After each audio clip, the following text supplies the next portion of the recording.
for Israel to build a city to house 500,000 or 1 million people that its own former leaders are calling concentration camp, after almost 2 years of war, runs so counter to the strategic need, societal, economic, moral need of Israel to end this war, that it boggles the mind. By all accounts, it'll take a half year to a year to build the city. It will then embroil Israel in managing a huge Palestinian population for many years when most of the public wants the war to end now. And every poll shows they're prepared to end the war now, yes, even leaving Hamas in power if that's what it has to be, because it's not the same Hamas, and they're in power of a pile of rubble. So yeah, the Israeli public is prepared to do that. But there are better ways. There are better ways. The idea that we are still, after 21, 22 months, almost quibbling in the weeds with a genocidal jihadist terrorist group that's mostly been crushed over this corridor or that corridor is such a reflection of incompetence that I hardly, as you can see, have the words. There were better ways to engineer an endgame. And it would have begun with agreeing on what the endgame should be and then reverse engineering it.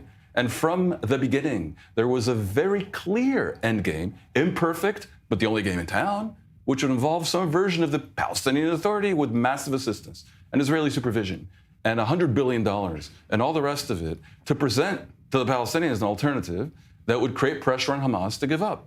Now, the fact that they haven't given up after 22 months probably suggests that it isn't a great idea to continue doing the exact same thing. And I have to say that there is a way forward. Hamas has already made clear that they're prepared to hand over the reins of civilian power. Israel and Israelis suspect correctly that Hamas wants a Hezbollah-like scenario where they're a militia and armed behind the scenes, lording it over the civilian government. That's the actual issue. And there are ways to create pressure on what's left of Hamas to give up there as well. But Israel's not doing any of it.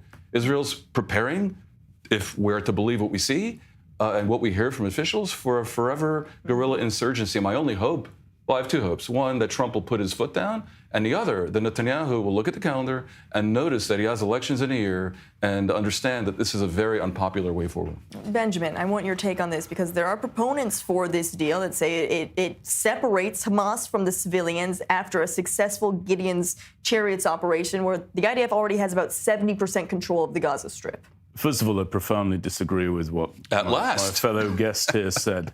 I would say it's extremely cynical to invoke the words of perhaps the most odious former prime minister in the history of the State of Israel, Ehud Olmert. Ehud Olmert will say anything and everything, and you know it. Let me finish. Lapid said the same. I listened to you. Ehud Olmert will and does say anything and everything. Please allow me to finish. In order to oppose Benjamin Netanyahu, including speaking about what's going on in Gaza or what might go on in Gaza in terms that are obviously reminiscent of the Nazi Holocaust against the Jews. For a commentator, for an analyst, to invoke cynically the words of Ehud Olmert, I think is absolutely unforgivable. Why cynical, Benjamin? Additionally, because you know who the man is, and you know the measure of the man. But I'm telling you, Lapid. You know very well. Would you say the same of Lapid? You didn't invoke Yair Lapid. I said a former prime minister. You chose to invoke the words of Ehud Olmert. I didn't use Olmert's name. I was actually referring to Lapid has not made that claim. Yair Lapid has dismissed the idea as foolish. In addition to that, the Gazans should be moved southward, and then they should be given the opportunity to leave the State of Israel and to move elsewhere. This is eminently doable. It is only in this dynamic where the international community says uniquely those who are living an immiserated life as a result of their own leadership, in the case of the Gazans, uniquely want to stay exactly where they are. No other displaced persons has that standard applied to them. Only in the case of the Gazans does that standard get applied by the international community. And only in this case does the international community say that anybody who absorbs the displaced Gazans will be complicit of a genocide or ethnic cleansing. Israel cannot afford to withdraw from the perimeter around the Gaza Strip. Dan spoke about the birth rate of the Haredi population. What will you do when all of these Gazans continue to reproduce and they are inside the Gaza Strip and they demand their liberty and their freedom? What will you do in that case? How will you remedy that problem? Now we have a moment to take the Gazan people. There's a clear end game. Donald Trump, the man who you just said should put his foot down, something, by the way, I don't agree with outsourcing leadership to an American president ever, including a great friend of Israel. Only when the fact of the matter. No, you don't know. You've not heard my previous statements, but I heard your statement. Donald Trump has said that the Gazans should move elsewhere beyond the borders of Gaza. Prime Minister Netanyahu has said that Israel is pursuing that outcome. That is the only sensible outcome. If you are like me and you're not a particular fan of the Gazans, and I served in this war, I served along the Netzarim corridor going east to west of Gaza constantly, endlessly, dozens of times.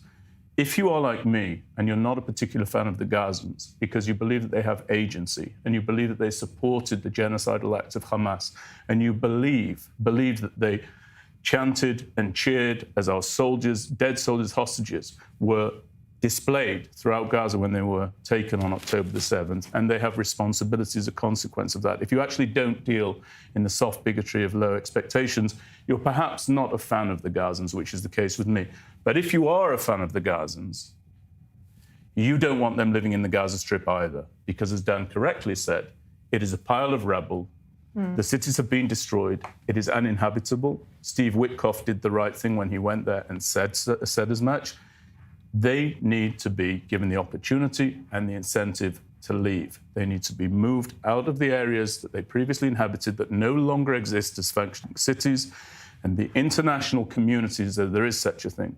First and foremost, Egypt, which is massively culpable for what happened on October 7th. Egypt and the Europeans who are so desperate to speak about the rights of the Gazans, these people, these countries, these nations need to show their international bona fides and absorb the Gazans unto their midst.